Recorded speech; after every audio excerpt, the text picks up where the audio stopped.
All right. So, you know, Katie, I'm glad we're able to kind of continue this series of talks. I really enjoyed the first one, and I feel like I learned a lot just in that conversation and in planning for the talk, and just thinking about how do we do a better job in our work and such. And so, I think in our conversation and when we in planning this, I think we also want to highlight our disclaimer, right? That Hmm. we are two white people, professionals who feel that it's really trying to take on a responsibility and recognize, hey, this is not someone else's responsibility to make change. We have to take part in that change and can't be passive in that process. And Katie, you'd mentioned yesterday it's not enough to be an ally. So can Hmm. you kind of what you were thinking in that regard?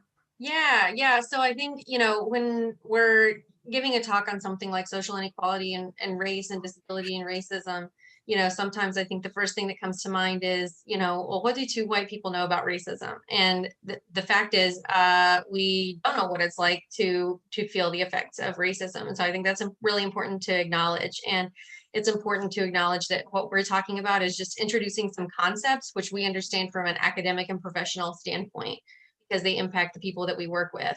And, but that is not a replacement for listening to people of color in our lives or reading scholarship and research and, literature by people of color and, understanding and believing their experience, because that's really what we need to do. So I feel like our role here is just to kind of be talking about some of these things and some of these things that we think it's important to understand as professionals who are serving a variety of kids and families, but also the idea of, being an ally versus Bettina Love, or Dr. Bettina Love, who is an author and a scholar on racism and education and a variety of things. And she's also one of the founders of the Abolitionist Teaching Network. She came up with this concept, and it's in her book, We Want to Do More Than Survive. She talks about being an ally is not enough. You have to be a co-conspirator. Mhm. So, like, there's this idea of, white people saying, well, we're allies, like we're against racism, but it's so passive. And so she's saying, we need to be active in disrupting systems of power and privilege that systematically disadvantage others. And that means not only actively talking about it, but actively leveraging our privilege and putting our privilege, in between, you know, uh, a, a problem and, the person who is experiencing that. So the example she uses is there was a Confederate flag that was up, and this group had decided that they were going to take down the Confederate flag. And a Black woman, was going to climb the flagpole and take the flag down. But they knew that that would be a dangerous situation for her. And in fact, it was, because when they planned this act of civil disobedience, law enforcement did show up, and they had a taser, which they were going to use on the flagpole, which would have, of course, electrocuted her. And so they had planned, she had a white male co-conspirator with her, and he stood at the bottom of the pole and held onto the pole. And so it's like, if they tased her, they would also be tasing him. So physically putting his body between her and law enforcement, as a way to protect her. And you also see it at Black Lives Matter protests, when you see lines of white protesters standing between Black protesters and law enforcement, because we know that Black protesters are more likely to, be like tear gassed and things like that, compared to white protesters. And so white protesters saying, if you're going to do it to them, you've got to do it to us too. So kind of this, like, we've got to be active, and we've got to actively disrupt systems of oppression. And just saying, oh yeah, I'm not racist isn't really even beginning to be part of Yeah, and something we had talked about as well before is there is this overrepresentation of whiteness in our field, in our work, and that. everything is almost like it's like we look through everything through the lens of the white educator, an educator representing any of us, in a teaching role or helping role related field. And it's this seems to be for those who, you talked about centering, who don't fit that standard American English, white, middle class, upper middle class approach. The idea is that compliance. Mhm. So, and then it's almost like we have this obsession with making children fit into a mold of compliance, as in you need to, you need to assimilate to this particular focus of culture. Right, this particular standard. And there, Yeah. even the civil rights, the Commission on Civil Rights, their brief report on the special education and racism, and like expulsion and suspensions, they talk about issues like over-identification and under-identification of students of color in special ed. So we know that students of color are both under-identified and over-identified for special ed. And it's a problem because they're under-identified and don't get the accommodations they need and are more likely to have their behaviors interpreted as misbehaviors, and then therefore then they end up with exclusionary disciplinary practices like expulsion and suspension and things like that, which we know are really bad for school participation and success. But then also there's this idea of over-identification, particularly over-identification of like specific learning disability or over-identification of emotional behavioral disability, but then under-identification of things like autism. And we know that Black students, that SLD and EBD are two groups that are more likely to experience higher levels of suspensions and expulsions, whereas autism is not. But even, so we see that even in special ed, Black students are being expelled and suspended more. And, even among like in school discipline, and you were talking about this the other day, more likely Black students are more likely to receive really harsh punishments like restraint seclusion. Yeah, and and I was reading over again the report from the Children's Equity Project, and they were talking about from that state, they had some of that data from 2015 to 2017 that they had aggregated, and they talked about when reviewing some of this information, there's all this implicit bias at play for Black children, and this notion that the way they talked about it, that there's this notion that's treating a child who's 5 as if they're older than they are, and the expectations are less innocent than their peers, are more likely to be aggressive, and it's this implicit bias has in turn directly influenced how, going back to that idea of the lens of the white educator, that we are imposing these things of what we perceive as, this is how you should behave. This is the structure in which you should fit. And if you are outside of that, like we had talked about last time with dialect, and these are the rules. And then for some reason, I love your quote from last time that language kind of tells us our privilege or what we value, and and in a way that these are the things that it cuts across in this. So I think with that is kind of diving into that notion of first talking about social stratification. So before we get into intersectionality, what do we mean by social stratification? And so, overarching, as we've discussed, it's the idea of people being categorized into hierarchies. But what are your thoughts or experiences in about social stratification?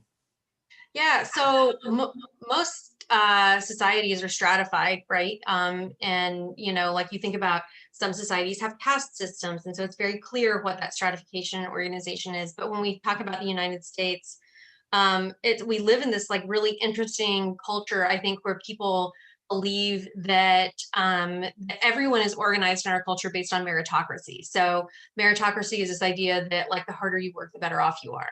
And I think that's how most people believe, that's how we're organized in the United States. And of course, there is a degree of that, right? But that's such a small part of it, because we are stratified based on what our culture values. And our culture values whiteness, our culture values wealth, our culture values education, our culture values, heteronormative, family structure. Our culture values all of these things. And so all of those identities impact where you lie in this hierarchy. And, where you lie in the hierarchy impacts how much privilege and power you have. And so it's really important to recognize that the United States is a stratified society. We do have a lot of social inequalities. Studies show that most Americans believe we have a high degree of social mobility, like that people can move from, that lowest quintile of privilege up to the highest quintile, or even, maybe 2 or 3 levels. Well, but then the research shows that actually inequality is increasing exponentially in the United States, particularly wealth inequality, but also racial inequality, gender inequality, all of these things. And so, there is a massively huge amount of inequality among all people in the United States, and increasingly the steps between those ladders are getting wider and wider. So social mobility is getting harder and harder. No, that's perfect. Yeah, and so you think about, and then that feeding into that, the idea of intersectionality, and how ultimately, you mentioned these different, we have these different identities, or think about oftentimes or I think people talk about, this is my single identity, as if it's like this singular thing. But if we think about the notion of intersectionality, we all come to the table with these multiple identities, and so what does that mean as far as identity? And we think about, and you had even mentioned before, the extent to which identities are invisible or visible, and some of that. So if we kind of, I first want to just, if we can briefly talk about intersectionality, and then I want to talk about some of the work by the Kimberly Crenshaw, who's professor of law, who speaks a lot and writes a lot about, a scholar in regards to intersectionality. So how would you conceptualize or talk about then that notion, or that metaphor of intersectionality? Yeah, so Dr. Crenshaw came up with intersectionality, I want to say, as a legal term in like Mm-hmm. maybe the 90s. It's been a while, but it's more recently been popularized when we're talking about social inequalities in general. And the idea is that, um, you know, because multiple identities impact where you lie in that social stratification, all these identities intersect. And so it's like, I experience sexism as a female, or as a cis woman, I should say. But I don't experience institutional racism the way someone who is Black would. So the level of inequality I experience as a white woman is different than the level of inequality someone else experiences as a Black woman. And then the level of inequality that Black woman experiences is different than the level of inequality that a Black man experiences. And so we have to look at all of these how these different identities impact and go together. And another identity that is really important in terms of social inequalities, and especially in terms of the families we work with, is disability. And there is a huge amount of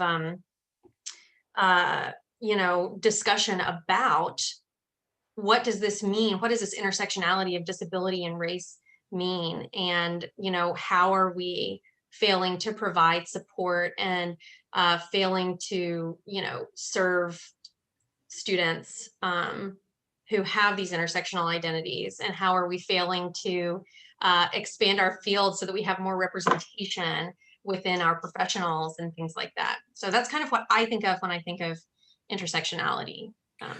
Well, and I pulled out a few quotes in reviewing Kimberly Crenshaw's work, and in many of the things you mentioned, she was talking about, a direct quote: intersectionality is a metaphor for how multiple forms of inequality or disadvantage sometimes compound themselves. So, like you're talking about, it's not just your experience with gender or experience with race; it's how these things, how many social justice problems are oftentimes overlapping, as she talks about. And I like that the quote, and something that stuck with me. She talked about intersectionality in the sense of using it as a prism or seeing it as a prism for understanding certain kinds of problems. And she's talking about how identity isn't this self-contained unit. And you're right. And she was talking about using it in a law case for a Black woman who was, on trial. And she used this analogy of the roads to the intersection. So thinking about, if we look at it from a educational system, or the structure of the educational system, so the road in the intersection, let's say by the race and gender, or race and disability, and then the traffic in those roads as you get to those intersections or those policy and practices that run through them. So I definitely butchered, I've heard and seen her speak about it. It's really impactful, but it is that notion, if we map that educational system and how our students of color and with disabilities are just those lived experiences that are impacting, their education and short and long-term well-being. Yeah. And I think, you'd mentioned, and even just that idea of invisibility, because someone will say, oh, well, I am experiencing this or this, but you're not experiencing systemic, like you mentioned, systemic racism. It's that, right. it's, do you want to, can you add to that, or? Yeah. So, I think people do, there is this idea that people talk about, well, that's reverse racist. That's, that's reverse racist, or that's reverse sexist. Well, here's the thing, is that when we talk about systemic inequalities, they exist within the culture and institution of the entire society.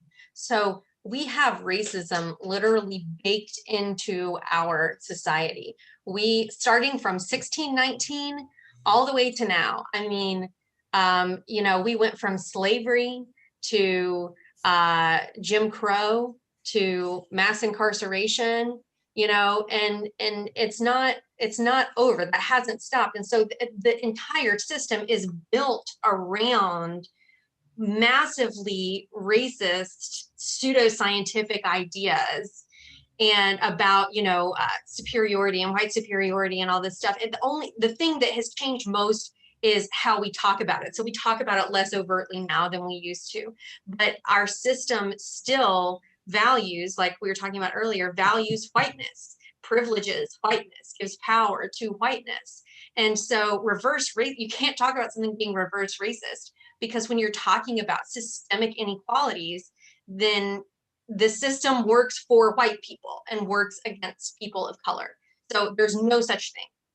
So someone might experience a single act of anti-white discrimination, but they don't have the system working for them or working against them. They have the system working for them. So that's not the same thing as systemic racism. And so to me, it's a distraction and a defense mechanism, because like as a white person, people don't want to have to come to terms with the fact that we benefit from a system that systematically hurts other people in really profound and horrible ways. And so instead we say things like, oh, well, hey, once someone said to me once, well, I went to Miami and I went into this laundromat that was all Hispanic people and they were really mean to me. And it's like, that's not the same thing. That's not the same thing. It's like you have one semi-uncomfortable experience, and that person in that situation was comparing that to a Black parent having to send their child out into the world fearing for their lives if a police officer stops them. That's not the same thing. It's not the same thing to be uncomfortable because you're the only white person in a situation, and to literally, worry that if you have a broken taillight or get pulled over for no reason at all, that you could be shot by the people who are supposed to protect you. Yeah, no, well, number one, beautifully said. And I feel like I should just stop and clap, and I just think, it's spot on in the sense of, and like you said, it's not being, and I think I tie this back to what we talked about earlier. It's not being an ally, it's being this co-conspirator and calling things out and being there to push the needle forward. And so in thinking about that, because we come from, the roles in the education system, or, whether it be speech language pathology or teaching or behavior analysis. And, I know we're both interested in promoting social communication in vulnerable populations. So we think about, if we tie this notion of intersectionality into our role of assessment and treatment, what are I always like to go back to, what are our practical implications? And, it has to be more than like we were talking about today and last time, the awareness of the challenges or awareness of what's going on. And I go back to that idea, we first have to self-evaluate our own cultural identity.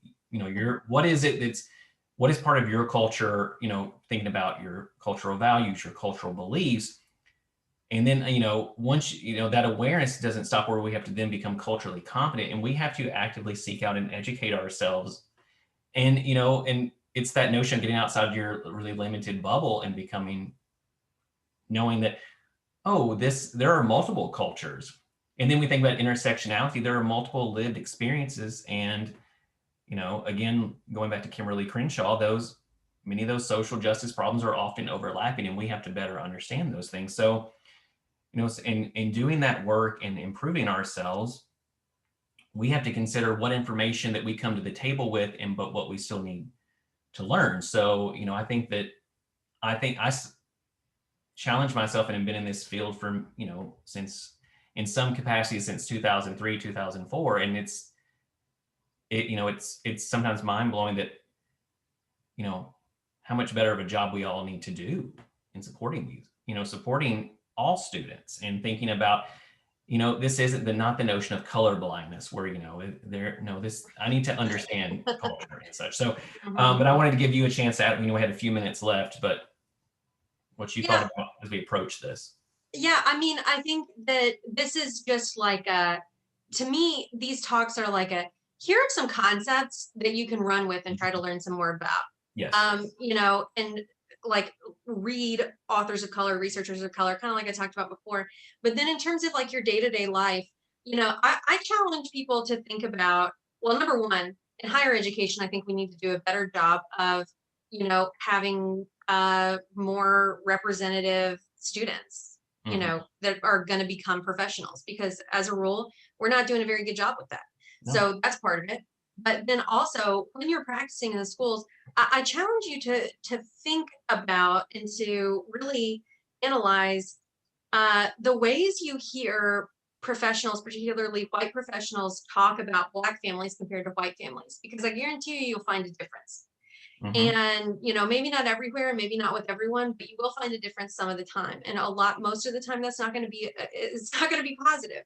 And so, we have to think about it, and those people aren't bad people when they're talking about people differently, talking about Black and white families differently.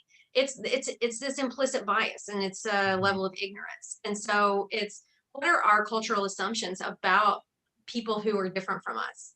And how much of that gets validated by what we hear professionals and mentors saying? Because you will have professionals and mentors to say things that are really problematic.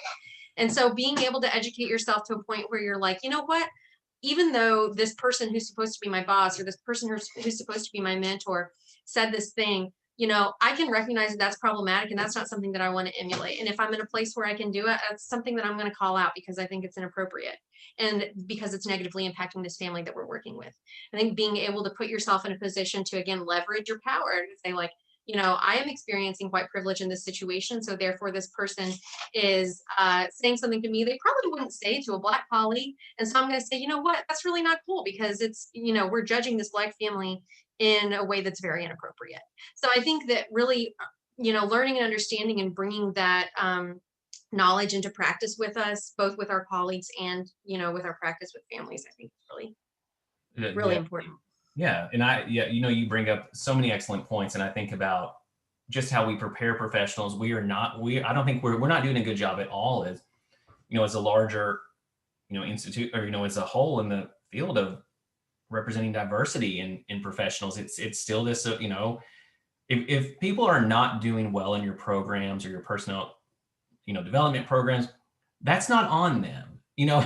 That's on us, and how we, our recruitment, and what is it that we're asking for? Because you think about this systemic racism enmeshed in in how we prepare, and it creates this vicious cycle where we're not moving forward. So I do love the notion of, we have to, I know I've experienced privilege due to my race and gender, and such. And you have to, it can't, you have to move past that. We can't stay there and just because we're comfortable, like, well, I Mm-hmm. don't want to be uncomfortable. But yeah, no, Mm-hmm. I appreciate all of that. And you had mentioned some of the resources. These are just a few resources that, you know, recommend reading and looking more into. Um, Katie, any closing thoughts or anything you'd like to just end with? One thing I would encourage people to try to read and learn more about is the idea of abolitionist teaching, because it really ties into what we were talking about earlier in terms of punishment and exclusionary punishment being problematic and being very race-based. And abolitionist teaching, the concept of abolitionist teaching really, really targets it in this, very interesting and holistic way. And I think it's a really important topic that we don't talk about enough as educators. So that's my final thought. That's great. Thank you. I feel like I learn so much every time we chat. So I appreciate us just I taking the agree. time to chat. Yeah, it's helpful, and I feel like I'm becoming more and more aware, which of these these perspectives from Black scholars, and then I was just living in this bubble, and it needed to be burst, and and I think that like I said again, it's our responsibility to move forward. So I'd asked for a question or a comment. So one thing I just wanted to look at here, do you have any tips for collaborating with teachers, parents, practitioners that may not recognize the importance of intersectionality and cultural competency, such as using and teaching like they, them pronouns, recognizing biases, and working to limit the extent to which they influence our instructional decisions? So I think a lot of it depends on your relationship with the person, right? Like, because I think different tactics work with different people, I've had people that I work with before, and we have the kind of relationship where I can say, hey, you're being a jerk. Come on, like, you can do better than that. All right. You can do better than that. Don't be ignorant, and that's fine.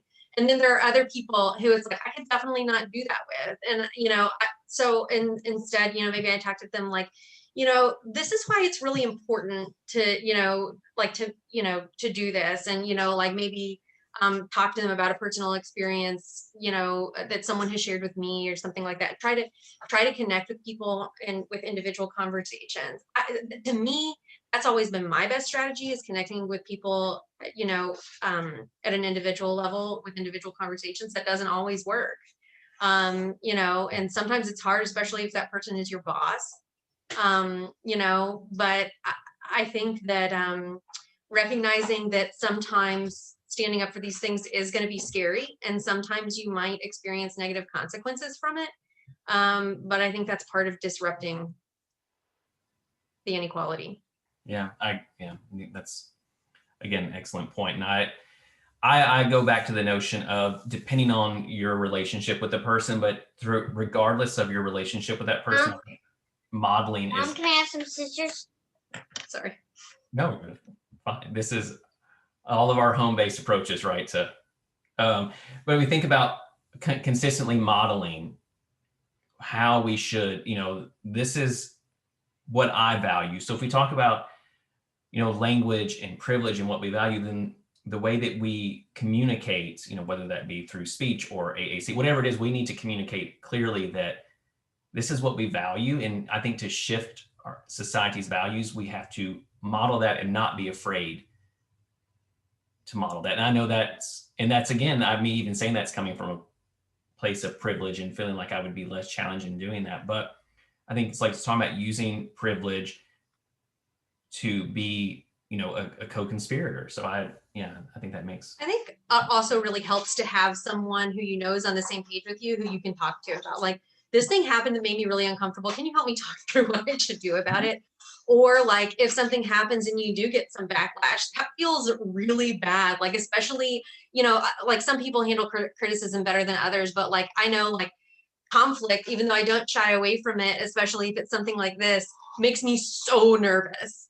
And so it's really important to me to have people that I can talk to about something if, I'm in a tense situation, so I can just say, like, hey, this is what I want to do. Like, can I just run it by you to see if this is like legit, like if my instincts are good here? And, then if it, like, to be able to like vent with them later, talk about it, like, oh, it made me feel really bad, and I just like need to talk to someone about it. Yeah. All right. Well, I'm glad we were able to take this time and chat. I think thank people for joining us for the question. Yeah, and we'll get this posted and shared. And yeah, this was wonderful. So thank you again, Katie, for sitting down and chatting. It was Thank great. you. Oh, maybe we should end with the what's the quote? Oh, it's a good one. Hang on. Okay.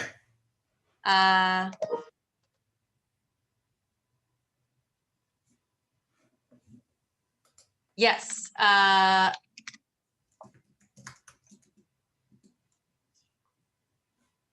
The John Lewis quote about getting into good trouble. We shouldn't fear getting into trouble. Some trouble's good trouble. I like that. That's a perfect note to end on. Thank you. Yeah. All right. Thanks, everybody. Bye. Bye.